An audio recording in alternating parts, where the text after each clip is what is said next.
అంశంగా పెట్టడము అది తప్పు. ఎక్స్ట్రా కరిక్యులర్ యాక్టివిటీలో అయితే నేను తప్పు అనుకోను. ఇంకోటి అమ్మాయి అర్ధనగ్న ప్రదర్శన చేసిందంటే అమ్మాయి తన వృత్తి అది, అంతే అంతే తప్పించి అంటే సమాజంలో ఇప్పుడు మనం బ్రతుకుతున్నాం.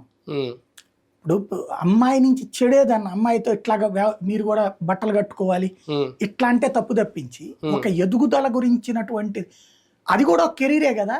ఫిల్మ్ ఇండస్ట్రీ ఆల్సో కెరీర్, దాన్ని ఎందుకు కాదనాలి? పరిశ్రమ అది.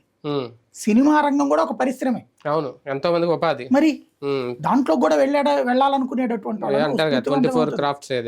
దాని మీద 24 రంగాలు ఆధారపడి ఉన్నాయి. సమాజం అంతా దాని మీద ఇన్ఫ్లుయెన్స్ అవుతుంది.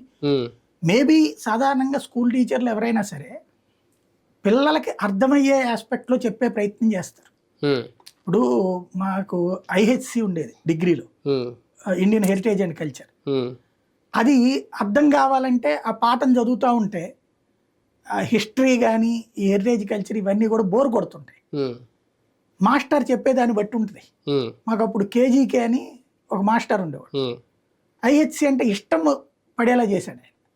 సైన్స్ అండ్ సివిలైజేషన్ అని అప్పుడు ఫస్ట్ ఇయర్ లోనేమో IHC, సెకండ్ ఇయర్ లో సైన్స్ అండ్ సివిలైజేషన్.